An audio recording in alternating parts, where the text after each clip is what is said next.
We make our world significant by the courage of our questions and the depth of our answers.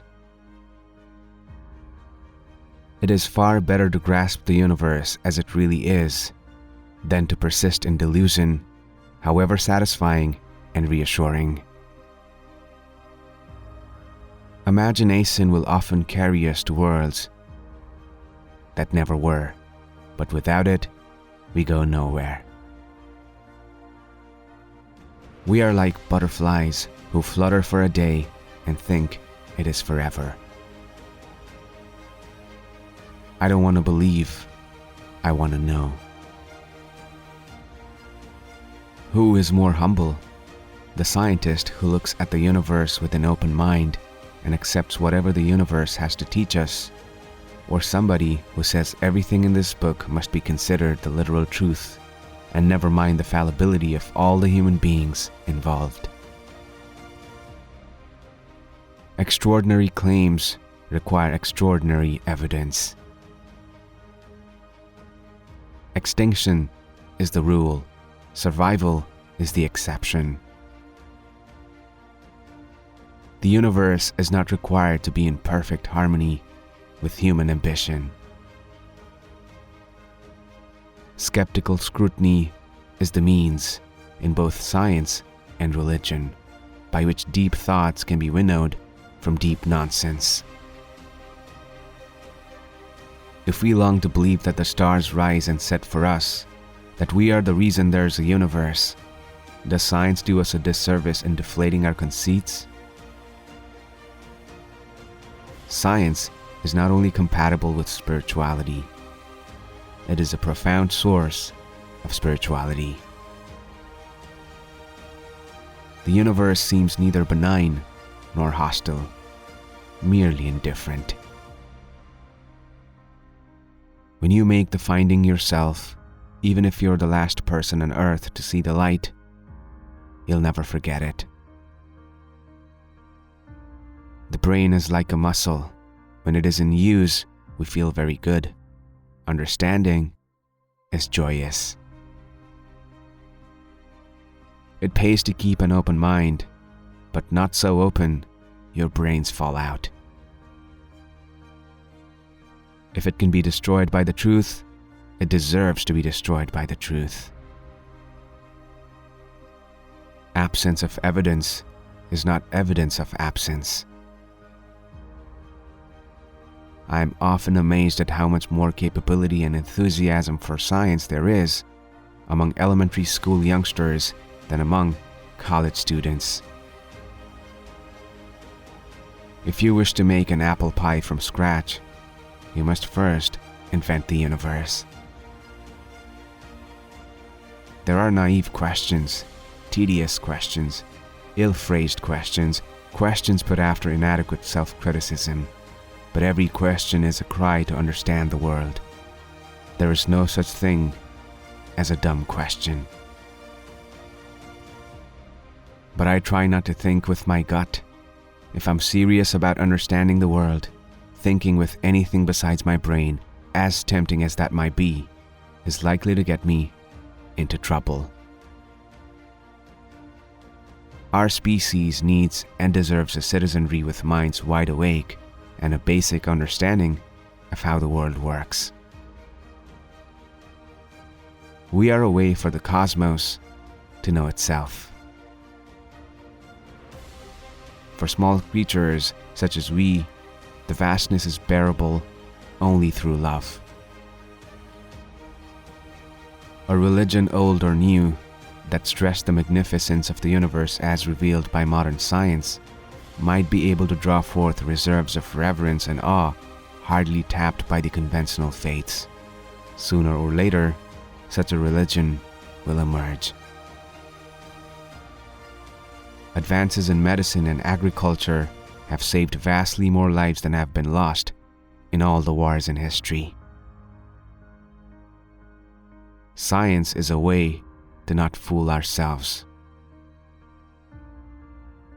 Every kid starts out as a natural-born scientist, and then we beat it out of them. A few trickle through the system with their wonder and enthusiasm for science intact, It is the responsibility of scientists never to suppress knowledge, no matter how awkward that knowledge is. No matter how it may bother those in power, we are not smart enough to decide which pieces of knowledge are permissible and which are not. It is the tension between creativity and skepticism that has produced the stunning and unexpected findings of science. Not explaining science seems to me perverse. When you're in love, you want to tell the world.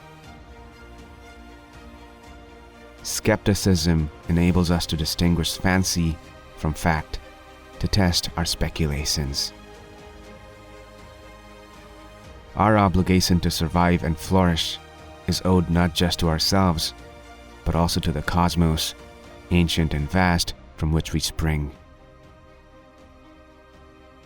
Science confers power on anyone who takes the trouble to learn it. Science is far from a perfect instrument of knowledge. It's just the best one we have. In this respect, as in many others, it's like democracy.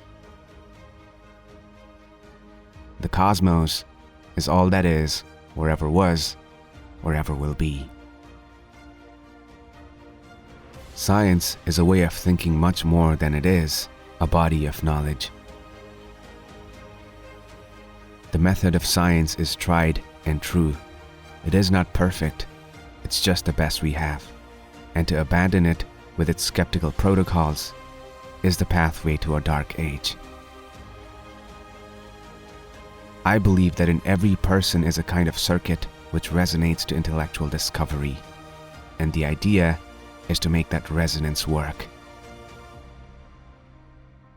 I know of no area of human endeavor in which science has not had at least one important thing to say.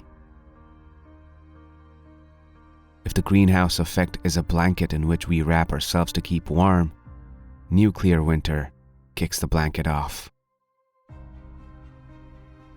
The cure for a fallacious argument is a better argument, not the suppression of ideas.